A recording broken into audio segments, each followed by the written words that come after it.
میں save Gaza movement کے جو آرگنائزرز ہیں ان کا شکریہ ادا کرتا ہوں اور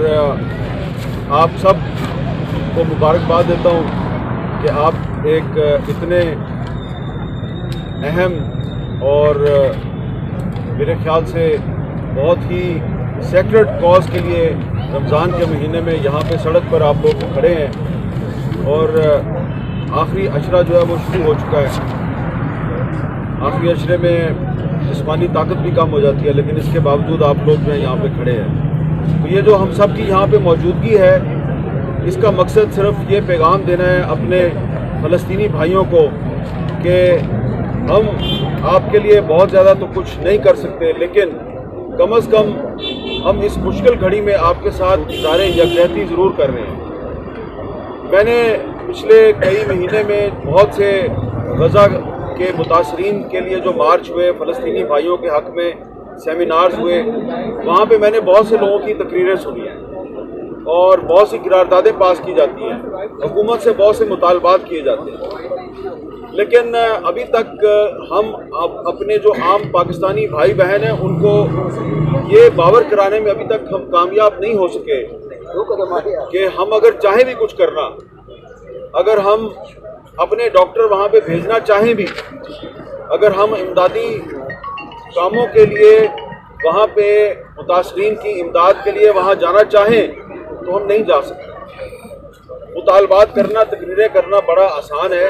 لیکن جو گراؤنڈ ریئلٹی ہے وہ اتنی خوفناک ہے کہ اس کو بہت سے لوگ بیان بھی نہیں کرتے، یہاں تک کہ جو ہمارے ارباب اختیار ہیں وہ بھی بیان نہیں کرتے۔ یہ میرے ساتھ کھڑے ہیں مشتاق احمد خان صاحب، کسی نہ کسی طریقے سے بطور سینیٹر ویزا حاصل کر کے مصر تک پہنچ گئے، غزہ کے بارڈر تک پہنچ گئے۔ اس کے بعد انہوں نے پوری کوشش کی کہ آگے ان کو جانے کی اجازت مل جائے، لیکن ان کو اجازت نہیں ملی۔ اس میں کوئی شک نہیں کہ پاکستان سے جو امداد گئی وہ مصر کے بارڈر تک پہنچ گئی، غزہ کے بارڈر تک پہنچ گئی، لیکن جو پاکستانی آگے جا کے اپنے ہاتھوں سے اپنے فلسطینی بھائیوں تک وہ امداد پہنچانا چاہتے تھے ان کو اجازت نہیں ملی۔ کچھ سال پہلے میں کسی نہ کسی طریقے سے غزہ تک پہنچ گیا تھا، لیکن اس سال ہم نے بڑی کوشش کی، پچھلے سال ہم نے بڑی کوشش کی کہ ہم دوبارہ غزہ جا سکیں، یہاں تک کہ پاکستان کے دفتر خارجہ سے پاکستان کے وزیر خارجہ نے مصر کے وزیر خارجہ کو کہا کہ پاکستانی صحافی ہیں، یہ صرف وہاں پہ جو صورتحال ہے اس کو دیکھنے کے لیے جانا چاہتے ہیں، ان کو ویزا دے دیں، لیکن ویزا نہیں ملتا۔ اور جب ویزا نہیں ملتا اور آپ کسی فلسطینیوں کے حق میں کسی مظاہرے میں جا کے شرکت کرتے ہیں، وہاں پر آپ ان کے حق میں نعرے بلند کرتے ہیں، اور پھر جب آپ پر ایف آئی آر درج ہو جاتی ہے، پھر آپ اس کی جب مذمت کرتے ہیں تو آپ کے اپنے ہی کچھ پاکستانی بھائی جن کا تعلق حکمران طبقے سے ہوتا ہے وہ پھر آپ کو تانا مارتے ہیں کہ جاؤ جا کے فلسطینیوں کے ساتھ لڑو، یہاں پہ ہمارا دماغ کیوں کھا رہے ہو۔ آپ نے دیکھا ہوگا اس قسم کے لوگ ہیں، ایک تو آپ کی طرح کے لوگ ہیں نا جو یہاں پہ کھڑے ہیں رمضان کے مہینے میں فلسطینیوں کے ساتھ یکجہتی کا اظہار کر رہے ہیں، لیکن آپ کے اندر کچھ ایسے لوگ بھی ہیں جن کا تعلق حکمران طبقے سے ہے، جو امیر لوگ ہیں اور اپنے نام کے ساتھ اپنی تصویر کے ساتھ آپ کو تانا مارتے ہیں جاؤ جا کے فلسطینیوں کے لیے لڑو۔ اور ایک صاحب تو ایسے ہیں، انہوں نے مشتاق صاحب کو اور مجھے یہ چیلنج دیا ہے کہ تم تیاری پکڑو، تمہیں ویزا میں لگوا کے دوں گا، تمہاری غزہ میں انٹری میں کرواؤں گا، ٹھیک ہے؟ تو مشتاق صاحب نے بھی اور میں نے بھی، ہم نے کہا 100 بسم اللہ، ہم تیار ہیں، آپ کی مہربانی، آپ ہمارا ویزا لگوائیں اور ہمیں غزہ میں انٹری بھی دلوائیں، اس کے بعد پھر ہم آپ کو یہ نہیں کہیں گے کہ ہم نے واپس آنا ہے، ہمیں بھی لے کے جائیں جی، ٹھیک ہے؟ آپ یہاں پہ جتنے بھی لوگ کھڑے ہیں سب تیار ہیں، سب جانے کو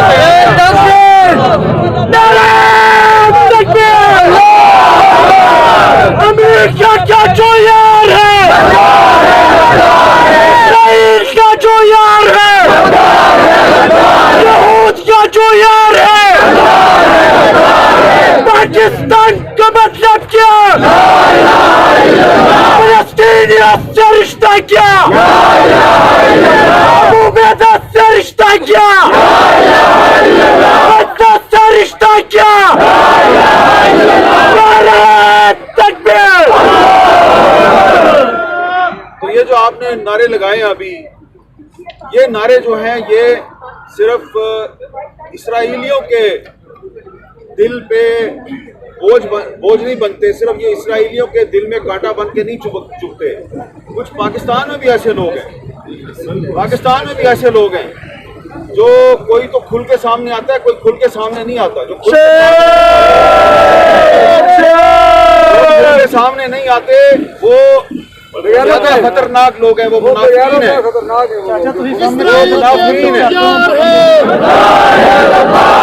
صہیونیوں کے جو یار ہیں.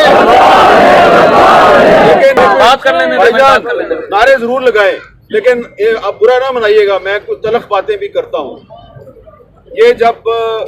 ہماری بہن اور یہ ہمارا بھائی جو ہے اور آپ میں سے بہت سے لوگ، آپ نے چند دن پہلے ادھر مظاہرہ کیا، اس کے بعد جب ان پر ایف آئی آر درج ہو گئی دفعہ 144 کی خلاف ورزی کی، تو اس کے بعد تو چاہیے تھا کہ آج یہاں پہ بہت بڑی تعداد میں ہزاروں کا مجمع ہوتا بالکل کہ پاکستان کا دارالحکومت جس کا نام اسلام آباد ہے، اسلام کے نام پر آباد کیا ہے. اسلام کہتا ہے کہ تمام کلمہ گو مسلمان آپس میں بھائی بھائی ہیں. تو کچھ پاکستانی بھائی بہنوں نے اسلام آباد میں اسلام کے نام پر آباد شہر میں فلسطینیوں کے حق میں آواز بلند کی، ان پر آپ نے مقدمہ درج کر دیا. کس نے درج کیا؟ اسلام آباد پولیس نے. تو اس کے باوجود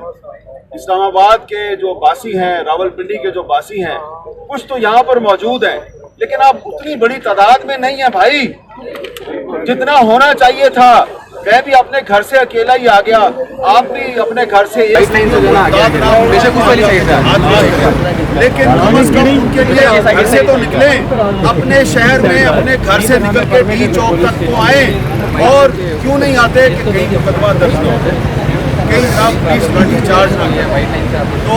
ہماری بہت سی بہنیں، بہت سے بچے یہاں پر موجود ہیں، مرد بھی موجود ہیں. میں نے صرف یہ کہنا ہے کہ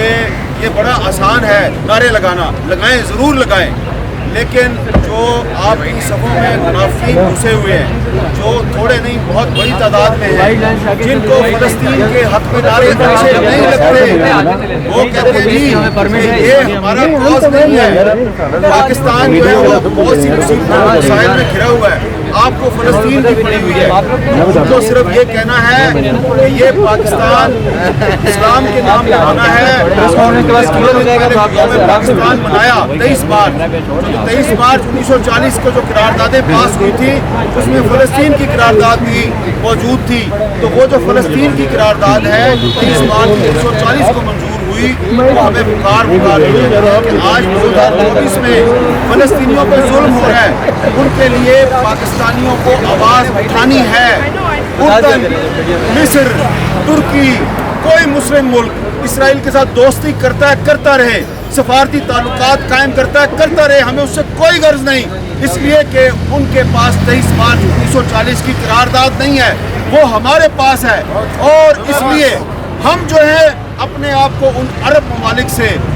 زیادہ ذمہ دار سمجھتے ہیں، ہم پر زیادہ ذمہ داری عائد ہوتی ہے، کیونکہ قائد اعظم محمد علی جناح نے جب پاکستان کی بنیاد رکھی تو ساتھ ہی ساتھ انہوں نے فلسطینیوں کے حقوق کے لیے بھی آواز بلند کی. تو اگر آپ پاکستانی ہیں تو آپ کو فلسطینیوں کے لیے کھڑے ہونا ہے. اگر کوئی عرب بادشاہ